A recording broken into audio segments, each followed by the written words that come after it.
Orient bell tiles studio से आप देख रहे हैं एबीपी न्यूज। नमस्कार, एबीपी न्यूज पर हाजिर हूं रुबाना इसार खान। वक्त जनहित में बड़ी खबरों का है। जनहित में आज बात सिंदूर डिप्लोमेसी की हम करेंगे। ऑपरेशन सिंदूर आपने देखा, पाकिस्तान का क्या बुरा अंजाम हुआ वो भी आपने देखा, लेकिन अब सिंदूर डिप्लोमेसी दिखाएंगे आपको, जिसके जरिए भारत ने बीते 24 घंटों में पाकिस्तान के अदृश्य छिपे हुए हमदर्दों का घमंड और भ्रम दोनों चूर चूर कर दिया है। इसमें प्रधानमंत्री और रक्षा मंत्री से लेकर देश की सेना तक का मैसेज लाउड एंड क्लियर है कि भारत ने पहले भी अपने फैसले खुद लिए थे, आगे भी भारत अपने फैसले खुद लेगा। ब्लैकमेलिंग ना पाकिस्तान की चली है और ना ही किसी तुर्रमखां देश की कभी चलेगी। भारत किसी डील में ना पहले पड़ा था और ना ही आगे बढ़ेगा। भारत जो करेगा अपने दम पर करेगा और दुनिया की कोई सुपर पावर रोड़े अटकाकर भारत को महाशक्ति बनने से रोक नहीं सकती है। इसे सिंदूर डिप्लोमेसी इसलिए कह सकते हैं आप, क्योंकि 10 मई के बाद सिंदूर सिर्फ एक ऑपरेशन नहीं रहा, बल्कि दुनिया के किसी भी दबाव में भारत के न झुकने का एक प्रतीक बन के उभरा है। 5 तस्वीरें मैं आपको दिखाऊंगी, इनके जरिए इस खबर को आगे बढ़ाएंगे। वैसे तो 5 तस्वीरों का ऑपरेशन सिंदूर से वास्ता सीधा नहीं है। प्रधानमंत्री आज बेंगलुरु में थे, जहां उन्होंने 3 वंदे भारत ट्रेन को हरी झंडी दिखाई। रक्षा मंत्री राजनाथ सिंह भोपाल एक रेल कोच फैक्ट्री का भूमि पूजन कर रहे थे। सीडीएस जनरल अनिल चौहान हैदराबाद में सीडीएम के अफसरों के बीच थे और army chief general Upendra Dwivedi कल आईआईटी मद्रास के एक सेमिनार में शिरकत कर रहे थे। वहीं एयर चीफ एपी सिंह भी कल बेंगलुरु में एक कार्यक्रम में शामिल थे। लेकिन 5 अलग अलग मौकों पर इन 5 लोगों ने ऑपरेशन सिंदूर का जिक्र करके जो कुछ कहा है उसमें एक ग्लोबल मैसेज है। और मैसेज क्या है ये आपको बताते हैं। भारत किसी सुपर पावर के ब्लैकमेल के आगे नहीं झुकेगा। भारत अपने हितों की रक्षा से जुड़े सभी फैसले खुद लेगा। भारत टैरिफ वाली दादागिरी का जवाब अपनी आत्मनिर्भरता से देगा। भारत को आर्थिक महाशक्ति बनने से कोई रोक नहीं सकता है। तो यह संदेश साफ है। प्रधानमंत्री मोदी ने ऑपरेशन सिंदूर के जरिए भारत की क्षमताओं का जिक्र किया है। इसी भाषण को विकसित भारत की तरफ भी मोड़ते हुए आंकड़ों के साथ साथ लंबी बात कही और फिर इसी कड़ी में कह दिया कि भारत जल्द दुनिया की तीसरी बड़ी इकोनॉमी बनने जा रहा है। इसे कोई रोक नहीं सकता है। आज भारत दुनिया की फास्टेस्ट ग्रोइंग मेजर इकोनॉमी है। पिछले 11 इयर्स में हमारी इकोनॉमी 10वें नंबर से टॉप 5 में पहुंच गई। हम बहुत तेजी से टॉप 3 इकोनॉमी बनने की ओर आगे बढ़ रहे हैं। ये स्पीड हमें कैसे मिली है? ये स्पीड हमें रिफॉर्म, परफॉर्म, ट्रांसफॉर्म की स्पिरिट से मिली है। दरअसल ट्रंप ने भारतीय अर्थव्यवस्था को मरी हुई डेड इकोनॉमी कहा था। यह उसी का जवाब था। हालांकि मोदी ने ट्रंप का नाम तो नहीं लिया, लेकिन भोपाल में रक्षा मंत्री राजनाथ सिंह ने अमेरिका और ट्रंप पर मोदी सरकार का स्टैंड थोड़ा और क्लियर कर दिया है। भारत की अर्थव्यवस्था सबसे तेजी के साथ आगे बढ़ रही है। कुछ लोग हैं जो भारत का विकास जितनी तेजी के साथ हो रहा है उन्हें रास नहीं आ रहा है, उन्हें अच्छा नहीं लग रहा है। सबके बास तो हम हैं और बहुतों के द्वारा यह कोशिश की जा रही है कुछ ऐसा किया जाए ताकि भारत में भारतवासियों के हाथों से जो चीजें तैयार होती हैं वह दुनिया के देशों में जाएं तो उन देशों में बनने वाली चीजों से वह महंगी हो जाएं। लेकिन बहनों भाइयों, भारत जितनी तेजी के साथ आगे बढ़ रहा है, मैं पूरे विश्वास के साथ कहता हूं कि भारत को अब दुनिया की कोई ताकत विश्व की एक बड़ी शक्ति बनने से रोक नहीं सकती है। वहीं सीडीएस जनरल अनिल चौहान ने हैदराबाद में ऑपरेशन सिंदूर का जिक्र किया। उन्होंने कहा, ऑपरेशन सिंदूर तीनों सेनाओं के बेहतर तालमेल का एक प्रमाण है। युद्ध के आधुनिक दौर में सेना तकनीकी क्षमता को बढ़ा रही है। सैन्य क्षमता बढ़ाने के साथ साथ आत्मनिर्भरता पर सेना का पूरा जोर है। सीडीएस ने आत्मनिर्भरता पर बड़ा जोर दिया है और इसे भी एक मैसेज के तौर पर देखा जा रहा है, क्योंकि ऐसी रिपोर्ट्स हैं कि ट्रंप की टैरिफ दादागिरी के पीछे तिलमिलाहट इसकी भी तो है कि भारत अमेरिका से रक्षा सौदे जो हैं वो बढ़ा नहीं रहा है। ऑपरेशन सिंदूर पर ट्रंप 30 बार दावा कर चुके हैं कि भारत और पाकिस्तान में सीज फायर ट्रंप ने कराया। भारत इसे झुठला चुका है। सरकार संसद में भी कह चुकी है। ट्रंप के दावों की टाइमिंग टैरिफ वाली ब्लैकमेलिंग से जोड़कर देखी जा रही है। और ऐसे में सेना प्रमुख जनरल द्विवेदी का बयान आपको दिखाते हैं। उनकी तरफ से कहा गया, तीनों सेनाओं के प्रमुख स्पष्ट थे कि कुछ तो करना ही होगा। सरकार ने तीनों सेनाओं को कार्रवाई की पूरी छूट दे दी थी और ऐसा आत्मविश्वास और राजनीतिक स्पष्टता जो है वो पहली बार देखी गई है। तो ये कहा गया है जनरल की तरफ से। सेना प्रमुख ने उन सियासी आरोपों को एक बार फिर से सिरे से खारिज किया है कि ऑपरेशन सिंदूर किसी दबाव में रोका गया। साफ संदेश दिया गया है कि ऑपरेशन सीधे सीधे सरकार का फैसला था। रोका तब जब पाकिस्तान भारत के सामने गिड़गिड़ाया। पाकिस्तान के फायदे में रहने वाली सियासी नैरेटिव का जवाब उन्होंने बिल्कुल अलग अंदाज में दिया है। Narrative management system is something which we realize in a big way because victory is in mind. It's always in mind.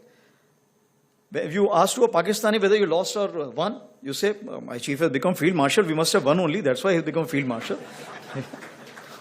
So what I'm saying that this is how you can influence the population.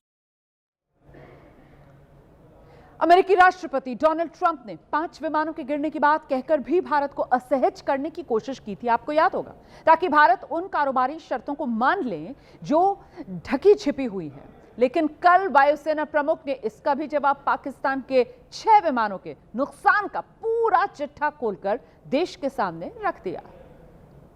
And Jacobabad, the F-16 hangar, none of their aircraft could come anywhere near the boundaries of Akash and even MRSAM. Mostly from, I'm talking about fighter aircraft are from S-400. We have at least 5 fighters confirmed kills and 1 large aircraft, which could be either an Elint aircraft or an AWNC aircraft, which was taken on at a distance of about 300 kilometers. This is the actually largest ever recorded surface-to-air kill that we can talk about. And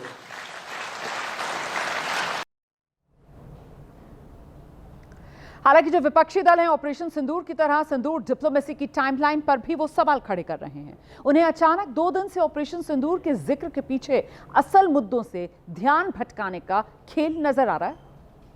मुझे नहीं समझ में आया कि आज air chief marshal साहब क्यों बोल रहे हैं। इसकी क्या आवश्यकता है? क्या ये चुनाव आयोग के ऊपर लगे हुए उन तमाम आरोपों को दबाने के लिए उस नैरेटिव को चेंज करना है? अगर ये है तो बहुत दुखद है, मुझे नहीं पता, लेकिन आज कोई जरूरत नहीं है। उनको एयर चीफ मार्शल के बयान पे भरोसा नहीं होगा, उनको चीफ ऑफ आर्मी स्टाफ के बयान पे भरोसा नहीं होगा, उनको विदेश सचिव पे नहीं भरोसा होगा, विदेश मंत्री पे भरोसा नहीं होगा, उनको पाकिस्तान पे भरोसा होगा। तो उनको करने दीजिए पाकिस्तान पे भरोसा। देश अपने देश पे भरोसा करता है, कांग्रेस पार्टी पाकिस्तान पे भरोसा करती है, तो उसके लिए हम क्या करें? हम कुछ नहीं कर सकते। आपको ये बात समझनी होगी कि जो टैरिफ है वो दरअसल डोनाल्ड ट्रंप का सिर्फ एक प्रेशर गेम है। इसकी पोल खुद अमेरिका में खोली जा रही है, एक रिपोर्ट दिखाएंगे। लेकिन उससे पहले ट्रंप का दूसरा प्रेशर गेम आप देखिए, जो पाकिस्तान पर हद से ज्यादा प्यार जताकर भारत पर दबाव बनाने का खेल है। पाकिस्तान के आर्मी चीफ हैं आसिम मुनीर। उनके लिए अमेरिका ने 2 महीने में दूसरी बार रेड कार्पेट बिछाया है। ऑपरेशन सिंदूर में पाकिस्तान को मिट्टी में मिलते हुए दुनिया ने देखा। इसके बावजूद फील्ड मार्शल आसिम मुनीर की अकड़ ढीली नहीं हो रही है। मुनीर की हिम्मत देखिए आप, इस बार उसने अमेरिका दौरे में ही भारत को फिर से एटमी धमकी दी है। और क्या कह रहे हैं फील्ड मार्शल मुनीर? हम भारत के बांध बनाने का इनकार करेंगे, वो ऐसा करेगा तो 10 मिसाइल से उड़ा देंगे। सिंधु नदी भारतीयों की पारिवारिक संपत्ति नहीं है, हमारे पास मिसाइल्स की कोई कमी नहीं है, हम परमाणु राष्ट्र हैं। लगा कि हम नीचे जा रहे हैं तो अपने साथ आधी दुनिया को नीचे ले जाएंगे। और यहां सवाल है कि आसिम मुनीर को अमेरिका में बैठकर भारत को एटमी धमकी देने की ये हिम्मत सोचिए आप जरा कहां से आई? ये शय कौन दे रहा है? क्या इस एटमी धमकी के पीछे भी डोनाल्ड ट्रंप का ही खेल है? ये अपने आप में सवाल बड़ा है। और अब आते हैं डोनाल्ड ट्रंप के टैरिफ टेरर की रियल रिपोर्ट पर। डोनाल्ड ट्रंप जिस तरीके से टैरिफ को हथियार बनाकर दुनिया को दबाव में लाना चाहते हैं, उस पर अमेरिका में ही उन्हें अब एक्सपोज किया जा रहा है। डोनाल्ड ट्रंप ने भारत पर 50% टैरिफ का बम क्यों फोड़ा, इसे लेकर वॉशिंगटन पोस्ट ने एक बड़ा खुलासा किया है। और इसमें यह भी कि ट्रंप खुद के बिजनेस प्रॉफिट के लिए दुनिया भर से ये तमाम पंगे ले रहे हैं, मतलब कुल मिलाकर अमेरिका का नुकसान कर रहे हैं डोनाल्ड ट्रंप अपने फायदे के चक्कर में। एक और रिपोर्ट है कि ट्रंप का ये टैरिफ टेरर खुद अमेरिका को ही एक बहुत बड़ी आर्थिक खाई की तरफ धकेलता जा रहा है।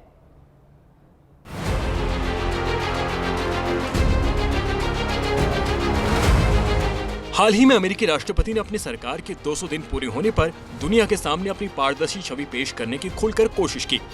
कभी शांति दूत बनकर दो देशों के बीच समझौते करते दिखे, तो कभी पुतिन के साथ उनकी 15 अगस्त को होने वाली बैठक को हवा देते दिखे। इस बीच कई ऐसी रिपोर्ट सामने आ रही हैं, जिनसे खुलासा हो रहा है कि ट्रंप ने अमेरिका के आर्थिक हालात सुधारने के बजाय व्यक्तिगत कारणों से टैरिफ अटैक दुनिया के कई देशों पर किया।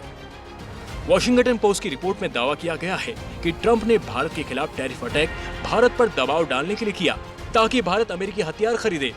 दूसरी ओर वन वर्ल्ड आउटलुक के दावों के मुताबिक अमेरिकी अर्थव्यवस्था पर ट्रंप टैरिफ का गहरा असर धीरे धीरे पड़ने की संभावना बढ़ गई है। सबसे ज्यादा चर्चा इस बात की हो रही है कि ट्रंप ने जिस तरह से भारत पर 50% वाला टैरिफ बम फोड़ा है, पर्दे के पीछे कहानी कुछ और ही है। वॉशिंगटन पोस्ट के मुताबिक उनका फोकस खुद ट्रंप की कंपनी से संबंध रखने वाली निजी कंपनियों से है, जिन्हें वो फायदा पहुंचाना चाहते हैं। ट्रंप प्रशासन ने कई मौकों पर ट्रेड टॉक को ऐसे मुद्दों से जोड़ा है जिनका पारंपरिक रूप से कोई सरोकार नहीं है। उदाहरण के तौर पर अमेरिकी विदेश विभाग के अधिकारियों ने सिंगापुर जैसे समुद्री देशों के साथ चल रही बातचीत में बड़े कार्गो जहाजों के ग्रीन हाउस गैस उत्सर्जन घटाने के अंतर्राष्ट्रीय प्रयासों का विरोध करने के लिए दबाव डालने की कोशिश की। दस्तावेज से पता चला कि सच्चाई अलग है। मतलब ये कि कई देशों को अमेरिकी हथियार खरीदने के लिए बढ़ाए गए टैरिफ के जरिए दबाव में लाया गया, जो अप्रत्याशित है।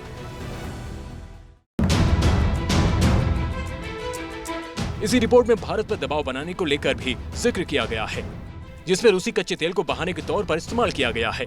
इस रिपोर्ट से अब खलबली मची हुई है। आज भारत ने इशारों में फिर से साफ किया कि देश किसी की भी दादागिरी सहन नहीं करेगा।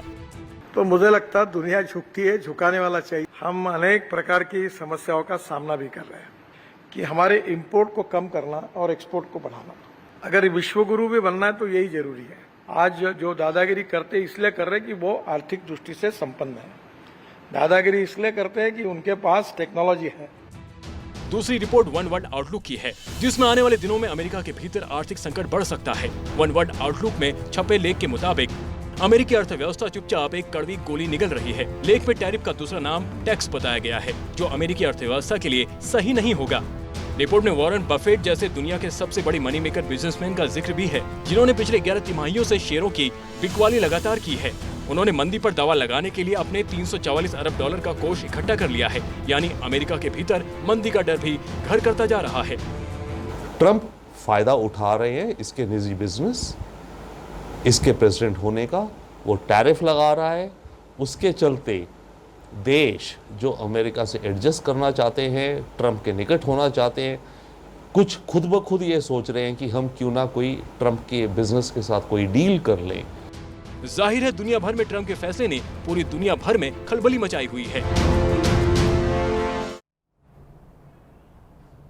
और जनहित में अब बात उस सियासी खेल की करते हैं जो इन दिनों बिहार के दोनों खेमों का पसंदीदा शगल बना हुआ है।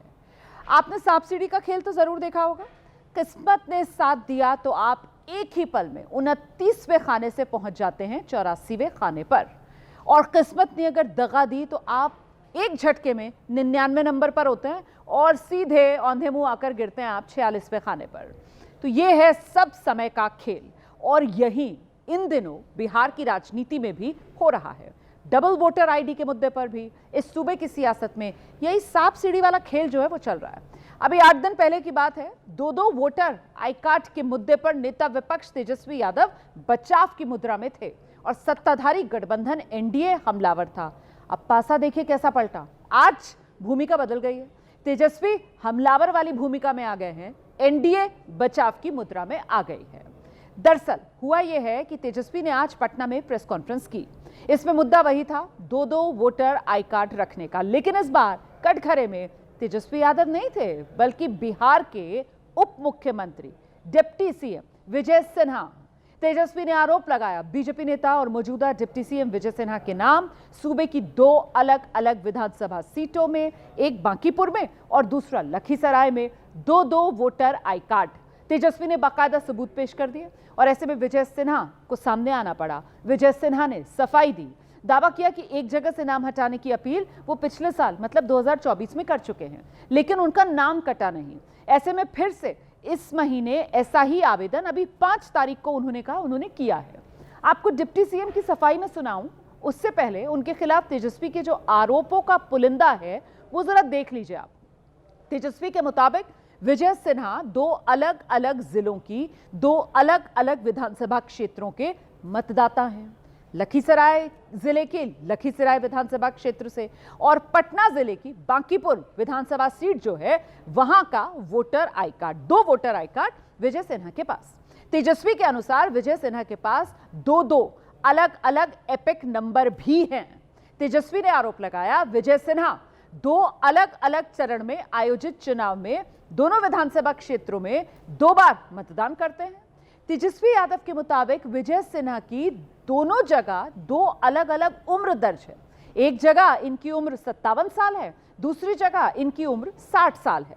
तेजस्वी ने आरोप लगाया विजय सिन्हा ने स्पेशल इंटेंसिव रिवीजन मतलब SIR के दौरान दोनों विधानसभा क्षेत्रों में 2 अलग अलग गणना फॉर्म भर दिए, तभी तो जो ड्राफ्ट वोटर लिस्ट आई है उस ड्राफ्ट वोटर लिस्ट में विजय सिन्हा के दोनों वोटर आई कार्ड जस के तस मतलब दोनों जगह वोटर के तौर पर विजय सिन्हा का नाम जस का तस। ये आरोप तेजस्वी ने लगाए और ऐसे में तेजस्वी ने चुनाव आयोग से सवाल पूछ डाला, क्या अब विजय सिन्हा को भी 2 अलग अलग नोटिस जारी किए जाएंगे क्या, या ये नियम जो है वो सिर्फ और सिर्फ विपक्ष के नेताओं के लिए ही है।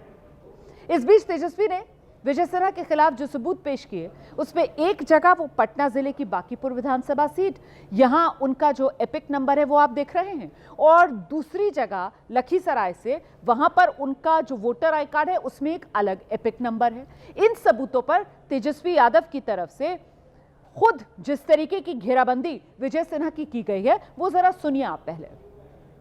तो ये 2 अलग अलग जिलों में है, 2 अलग अलग EPIC नंबर है, उम्र जो है अलग अलग है, और ये प्रधानमंत्री जी के खासम खास बिहार के और कोई नहीं, बिहार के उप मुख्यमंत्री विजय कुमार सिन्हा जी हैं।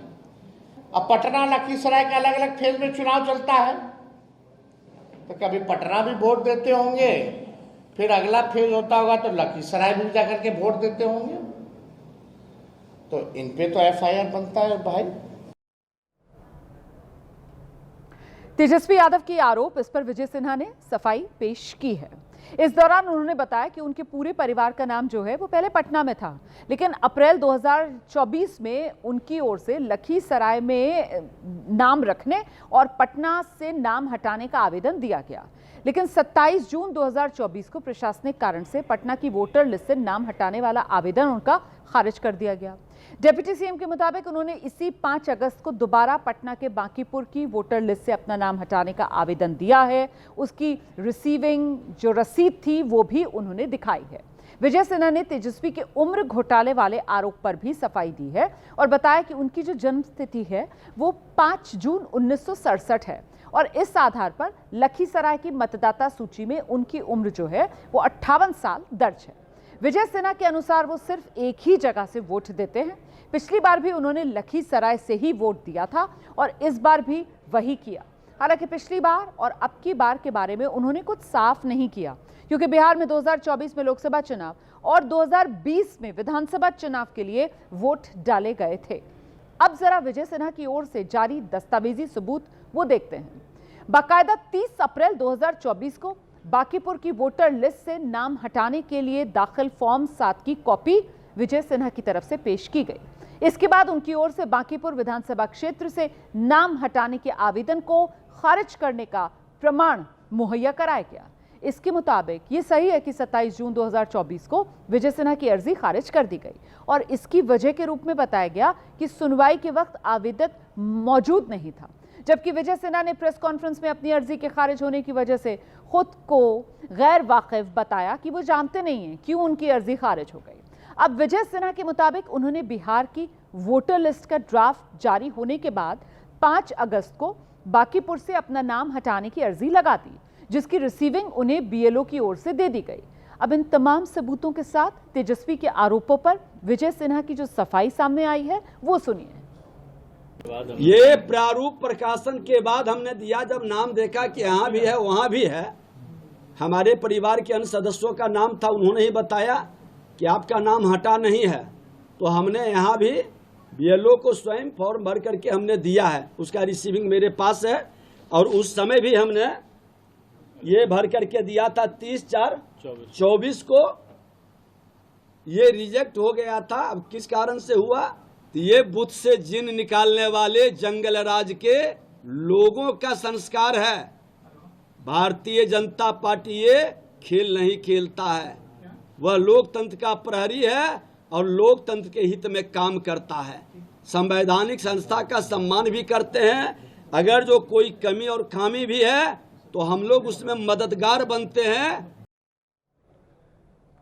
तो डिप्टी सीएम नहीं जानते उनकी अर्जी क्यों खारिज हुई, लेकिन एबीपी न्यूज ने आपको बता दिया। हमें पता है उनकी अर्जी क्यों खारिज हुई, हमने वजह आपको बताई। अब बिहार की मतदाता सूची में स्वच्छता अभियान को लेकर चुनाव आयोग विपक्षी दलों के निशाने पर आ गया है। सवाल यह है कि 2 अगस्त को तेजस्वी यादव के पास 2 वोटर आईडी होने का खुलासा हुआ और आज तारीख 10 अगस्त को विजय सिन्हा के पास भी 2 मतदाता पहचान पत्र होने का पर्दाफाश हुआ है। यकीनन नियमों के मुताबिक ये जुर्म है जिसके लिए जेल और जुर्माने का प्रावधान है, लेकिन सवाल तो चुनाव आयोग से है, क्योंकि उसके मुताबिक बिहार की वोटर लिस्ट से जिन 65 लाख से ज्यादा लोगों के नाम काटे गए हैं, उनमें से 7 लाख लोग ऐसे हैं जिनके नाम एक से ज्यादा जगह पाए गए। ऐसे में सवाल यह कि चुनाव आयोग से विजय सिन्हा के 2 नाम पकड़ में क्यों नहीं आए। जाहिर है मुद्दा गंभीर है, विपक्ष को तो मौका मिला है और ऐसे में अब जुबानी जंग जो है वो चरम पर है।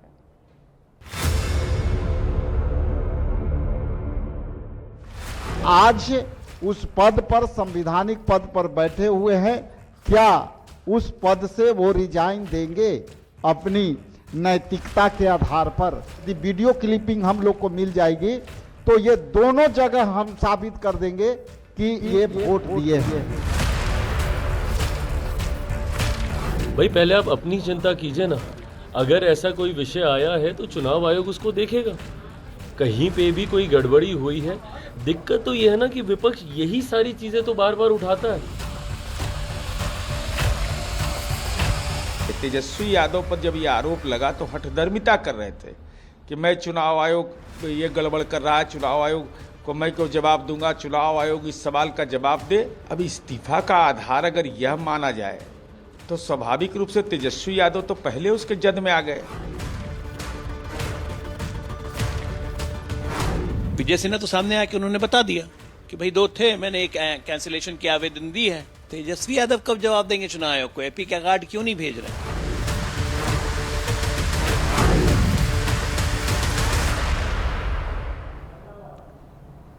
आज तेजस्वी यादव ने चुनाव आयोग से पूछा था क्या विजय सिन्हा को भी नोटिस मिलेगा, तो इसका जवाब आ गया है। पटना के एसडीएम की ओर से डिप्टी सीएम के नाम नोटिस जारी कर दिया गया है। उनसे 2 वोटर आई कार्ड रखने पर 14 अगस्त शाम 5 बजे तक जवाब देने को कहा गया है। आइए आगे बढ़ेंगे, अब अगली खबर का रुख करेंगे। अब धराली में ऑपरेशन जिंदगी की जरा बात करते हैं। धराली में कुदरत की तबाही के 6 दिन बाद भी जिंदगी की जंग लड़ी जा रही है। मलबे में जिंदगी की खोज लगातार चल रही है।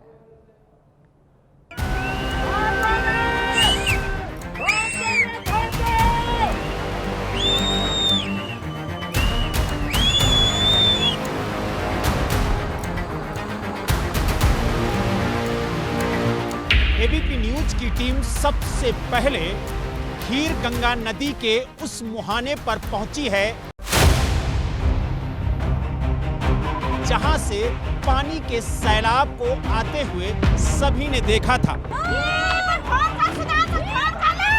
आज यहाँ पर सिर्फ और सिर्फ पत्थर और मलबा ही नजर आ रहा है। थराली में तबाही के बाद की तस्वीरें बेहद भयावह हैं।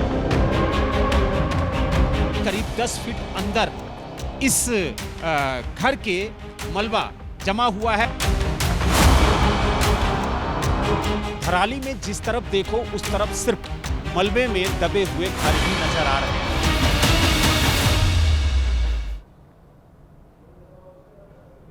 और अब जनहित स्पेशल में बात विजय के बाहुबली S-400 की हम करने जा रहे हैं। ऑपरेशन सिंदूर के दौरान करीब 90 घंटे तक पाकिस्तान से युद्ध चला और अब 90 दिन बाद एयरफोर्स चीफ ने युद्ध में भारत के पराक्रम की असली कहानी बताई है। ऑपरेशन सिंदूर में राफेल से लेकर सुखोई और मिराज तक सबका अपना अपना रोल था, लेकिन इस विजय का बाहुबली अगर किसी को कहा जाएगा तो वो था S-400, एक ऐसा डिफेंस सिस्टम जिसने 2 दिन में पाकिस्तान के मंसूबे मिट्टी में मिला दिए। आज जनहित स्पेशल में कहानी उसी S-400 की। इतिहास में पहली बार 300 किलोमीटर दूर से पाकिस्तान के ठिकानों पर कैसे किया गया वार, दिखाते हैं आपको special report.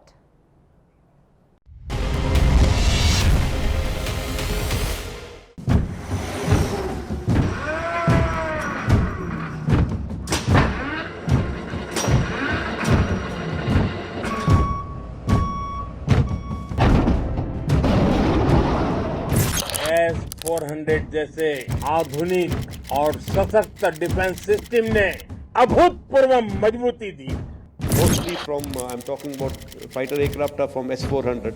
We have at least 5 fighters confirmed kills and 1 large aircraft. Bharat ने एयर डिफेंस सिस्टम S-400 का इस्तेमाल किया था। भारत ने सभी हमलों को नाकाम किया था।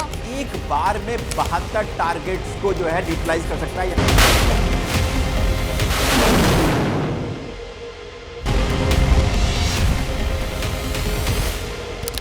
हिंदुस्तान पाकिस्तान के बीच जंगी हालात के दौरान जिसे सुदर्शन चक्र बताया गया, मैं उसी S-400 मिसाइल सिस्टम के पास खड़ी हूं। युद्ध के मैदान में कुछ इसी तरह S-400 से निकली मिसाइल दुश्मनों के लिए ताल बन जाती है। इस S-400 की चर्चा पूरी दुनिया में हो रही है क्योंकि इसने अकेले ही पाकिस्तान के पहले हमले को नाकाम कर दिया था। हिंदुस्तान ने जब आतंक पर चोट की तो पाकिस्तान ने हमला करने के इरादे से अपनी मिसाइलें दागी, लेकिन इस एक एयर डिफेंस सिस्टम के सामने पाकिस्तान की एक भी नहीं चली। इस सुदर्शन चक्र को समझाने के लिए युद्ध के मैदान से S-400 कमांड जोन ले चलते हैं, जहां से आपको पूरा सिस्टम समझ में आएगा कि दुश्मन मुल्क पाकिस्तान इस बैटल थिएटर के आगे कैसे पस्त पड़ गया।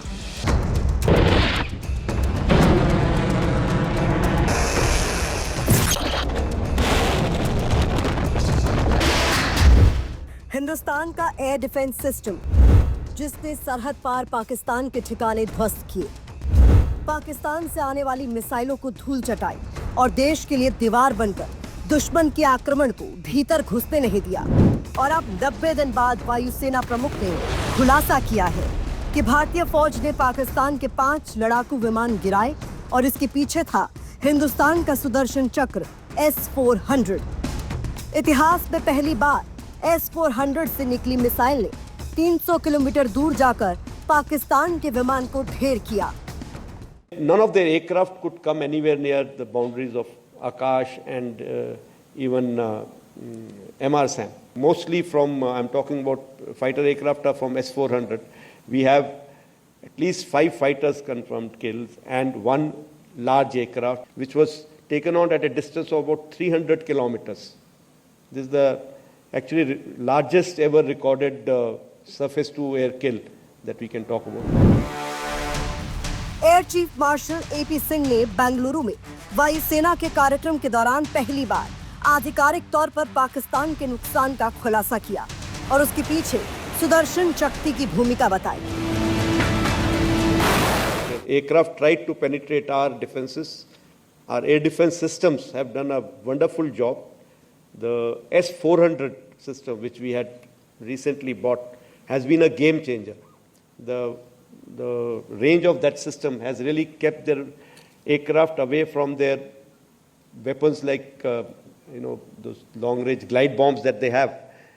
They've not been able to use any one of those.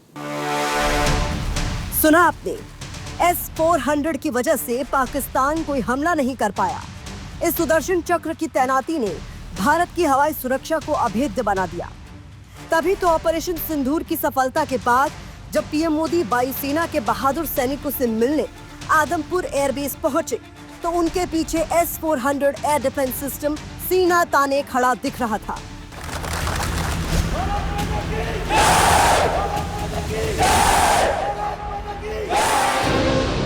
PM Modi ने वीर सैनिकों को संबोधित किया, तब भी उनके पीछे S-400 रक्षा कवच की तरह खड़ा था।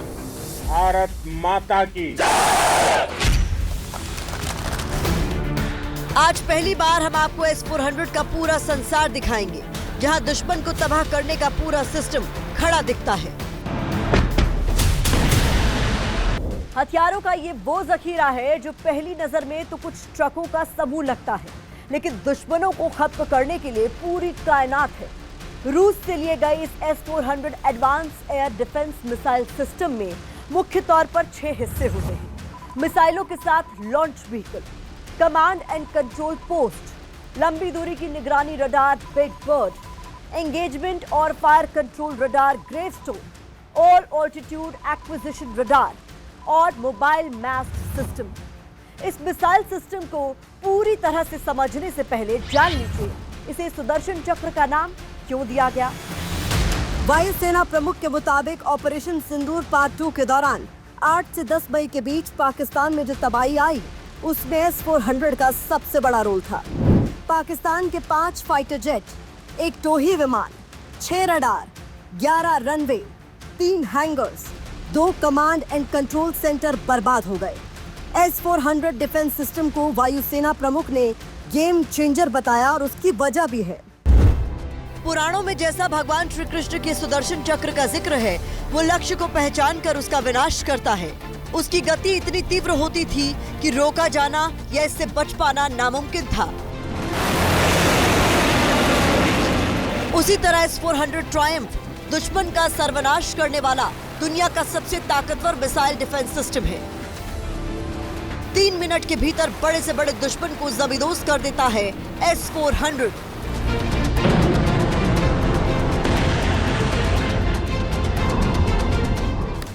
आमतौर पर ऐसा माना जाता है कि बॉर्डर पर मिसाइल लगी होती है और बटन दबता है।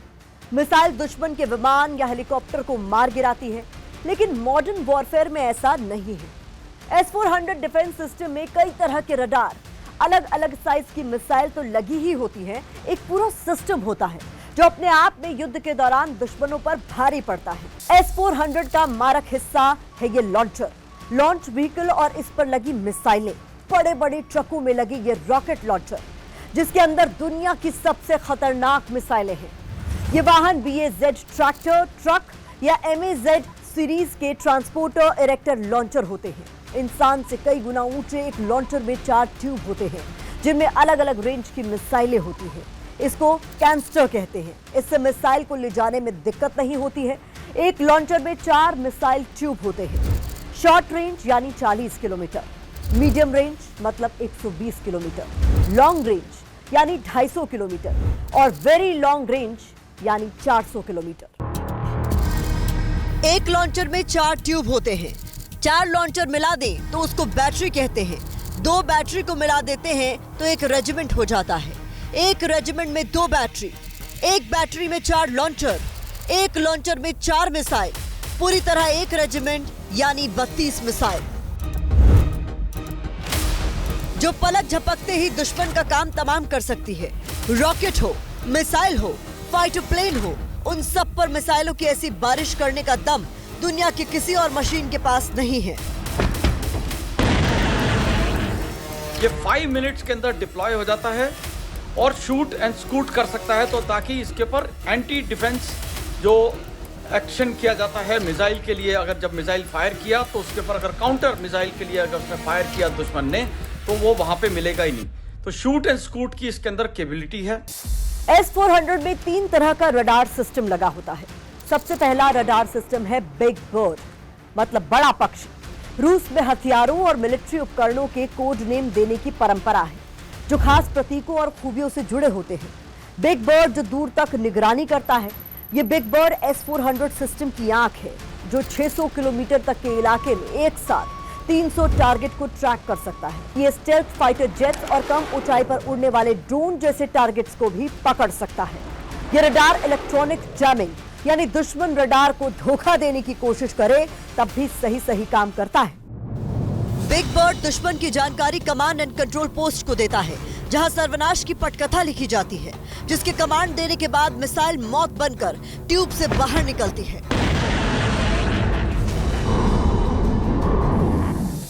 यह है कमांड एंड कंट्रोल पोस्ट जो एक ट्रक के भीतर होता है, जो कमांड और कंट्रोल पोस्ट को जगह से दूसरी जगह ले जा सकता है। एयर डिफेंस सिस्टम का दिमाग या कहिए कंट्रोल रूम यही होता है।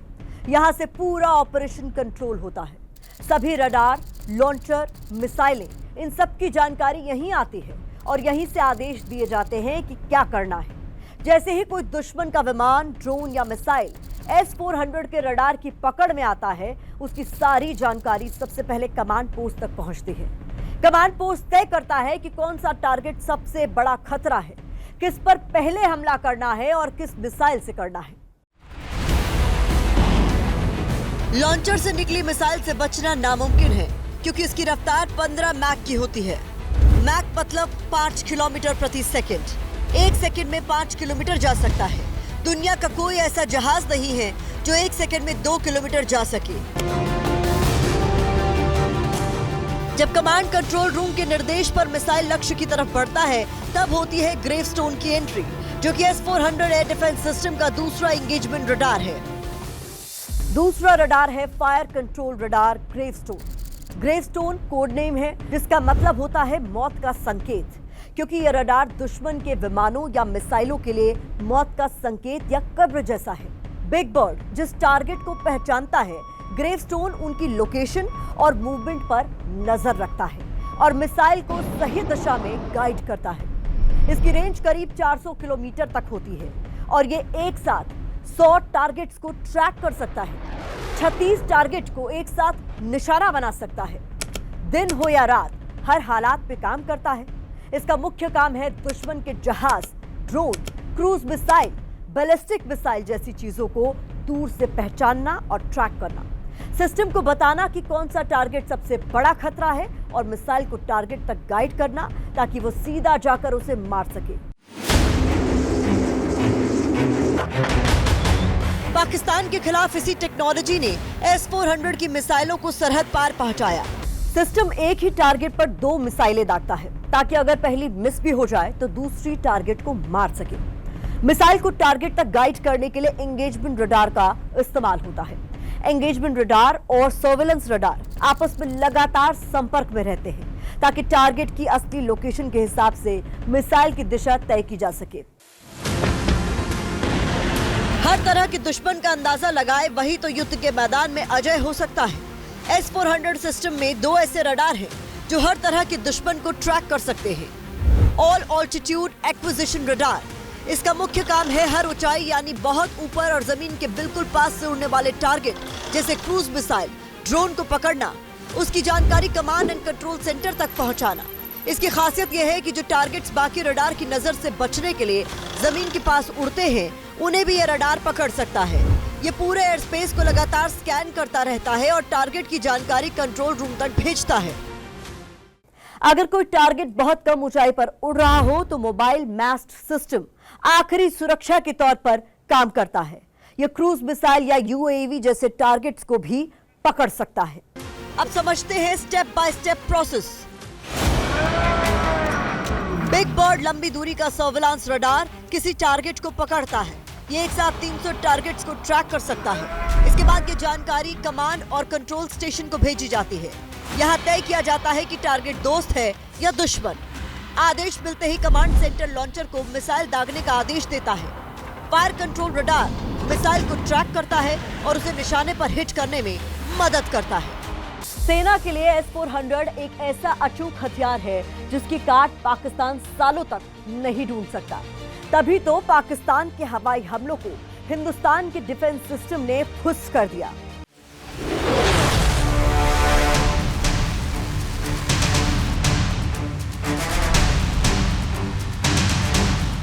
S-400 की ताकत ने युद्ध में पाकिस्तान को नाको चने चबवा दिए।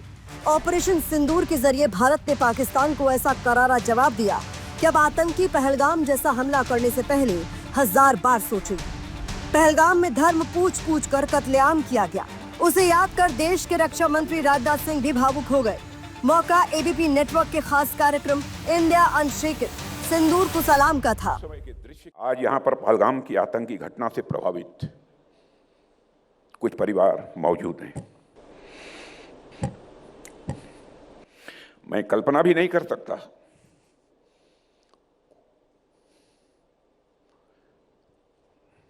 उस समय के दृश्य की उनको कैसी अनुभूति हुई होगी। जिस प्रकार आतंकवादियों ने निर्दोष लोगों को उनका धर्म पूछ पूछ करके गोलियां मारी, यह क्रूरता की पराकाष्ठा थी। पहलगाम हमले का दर्द हिंदुस्तान कभी नहीं भूलेगा, लेकिन सुदर्शन चक्र की तरह S-400 ने पाकिस्तान से जो बदला लिया वो भी अब इतिहास में दर्ज हो चुका है। और अब वक्त हो गया है आज के जनहित मंत्र का। हर मुश्किल से लड़ना सीखो, हर मुश्किल में आगे बढ़ो, मंजिलें मिलेंगी जरूर, बस हौसला बुलंद रखो। जनहित में इतना ही, मुझे इजाजत दीजिए।